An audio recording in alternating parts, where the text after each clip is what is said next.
Bapak saudara-saudara terkasih, hari ini yang merayakan Ekaristi berempat. Kami ini satu angkatan, masuk frater tahun rohani. Hanya kami tidak bisa bertiga. Saya Romoki yang di sana, kiri saya, Romo Awu paling kanan saya. Kami ditabiskan bertiga 2019. Baru sesudahnya Romo Amel 2020, karena kebanyakan mikir dan yang paling kurus kan, ya ada bertiga kelihatan. Ibu-bapak, saudara-saudara terkasih, karena sudah diimpor dari tanah Papua, katanya saya diminta bercerita tentang Papua. Tapi saya tidak akan menceritakan sesuatu yang menyeramkan yang ibu-bapak baca, lihat di berita dan sebagainya. Saya mau cerita yang lucu-lucu. Setuju? Ya.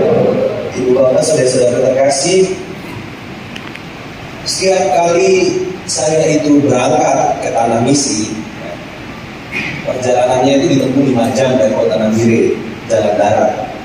Jalan itu tidak lurus-lurus, tapi belok-belok, pusat-pusat dan sebagainya. Selalu saja ada pengalaman yang membuat saya itu deg-degan, takut. Lalu saya merasa, oh ya mungkin ini salib yang harus saya ikut di sana. Tetapi selalu saja awal-awal rasanya lama sekali, panjang, rasanya tidak sampai-sampai, lewat hutan, belantara. Saya berpikir kalau kendaraan saya mati di tengah jalan, apa yang terjadi? Tetapi selalu ada pengalaman menarik. Setiap kali ya, dalam perjalanan itu ada palang jalan. Palang itu masyarakat orang Papua tutup jalan. Itu biasanya karena anjing mati, ayam mati, babi mati, atau pohon tumbang, ya, atau tanah longsor dan sebagainya. Belum lama ini sebelum saya tiba di Jakarta, saya di Palang.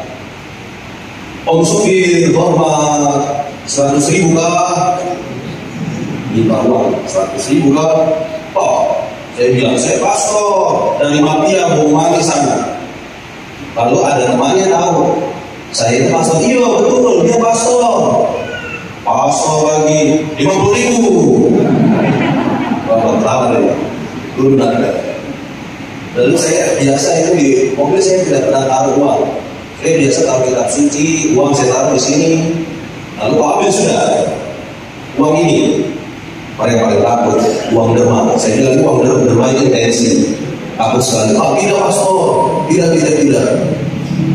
Tapi dia bilang begini, pastor saya selamatkan jalan supaya bapak pastor bisa lewat. Baru saya tidak mau kalah. Oi, sebelum kau selamatkan jalan, saya sudah selamatkan kau masuk kerajaan surga. Tuhan Yesus, saya bilang begitu. Lalu akhirnya tadi hormat Om Supir, sekarang hormat Bapak Pastor, silahkan lewat. Dari pengalaman salib akhirnya diubah menjadi pengalaman cinta.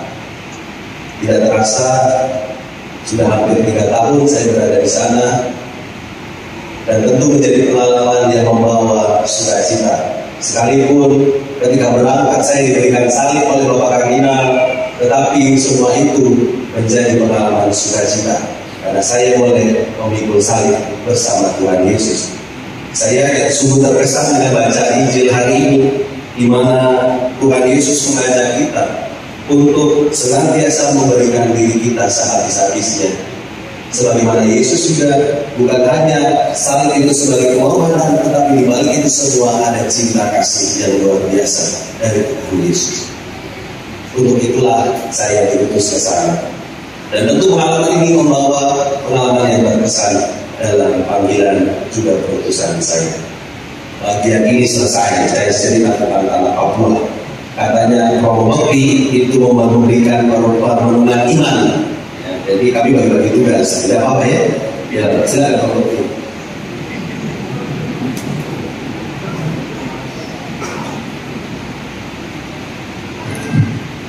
Saudari-saudari yang terkasih, tadi Romo Fano cerita bahwa di Papua dia di Palang, hormat pastor gitu ya. Itu kalau di Papua dia digituin. Kalau di Jakarta dia bilang ke saya, hormat Romo Bukti 100.000 kah? Pokoknya saya 100.000, kalau mau kawin 100.000, kalau malu 100.000 juga ya.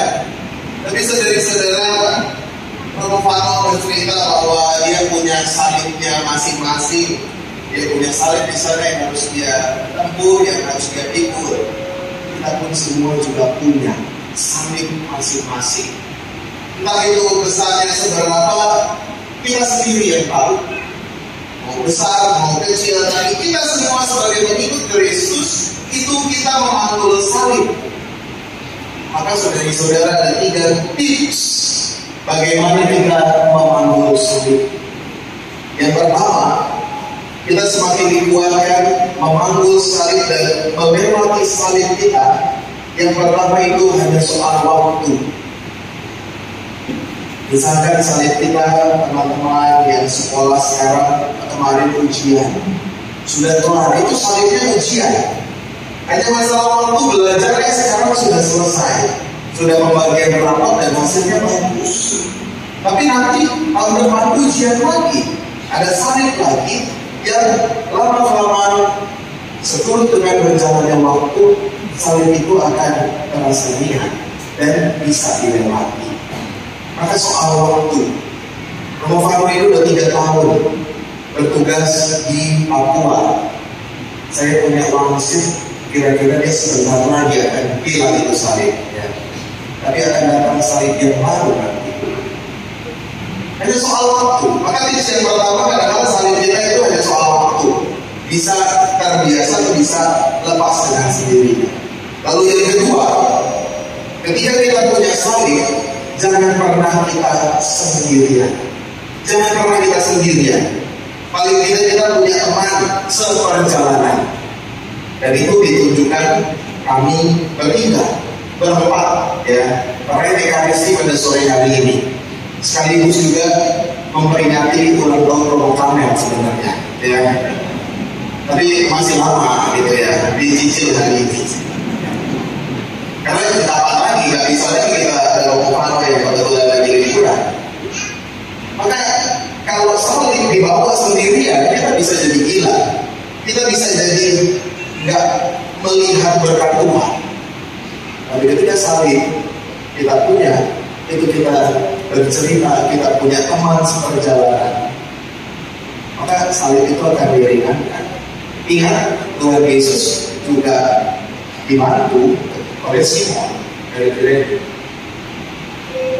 Maka yang kedua, untuk mengatasi salib kita, itu paling tidak kita punya teman seperjalanan, bercerita satu sama lain.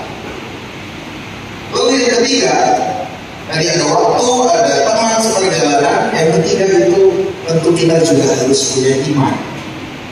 Kadang-kadang salib yang kita terima, salib yang kita punya, itu juga harus kita maknai, kita imani. Sebagai pengikut Kristus, kita mau ambil salib, melewati itu sendiri. Jadi ada 3 tips. Yang pertama soal waktu, yang kedua soal teman seperjalanan, teman berbagi.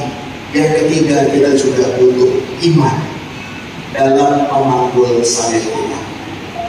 Saudara-saudara, saya rasa itu cukup 3 itu. Tapi tidak lupa ada 1 lagi yang tidak termasuk dari 3 ini.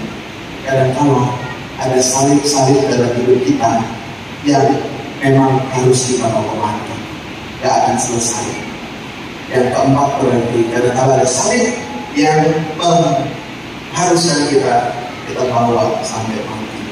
Dan itu menjadi pergaulan kita bersama. Kita semua punya salib, kita jangan hindari, kita terima dengan 3 tips itu, sehingga kita bisa juga bukan hanya disalibkan, tetapi juga pada akhirnya pada waktunya dibangkitkan.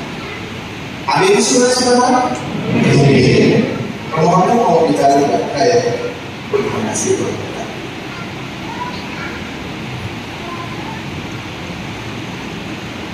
Setelah kita disadarkan bersabda Tuhan, mari kita berdiri.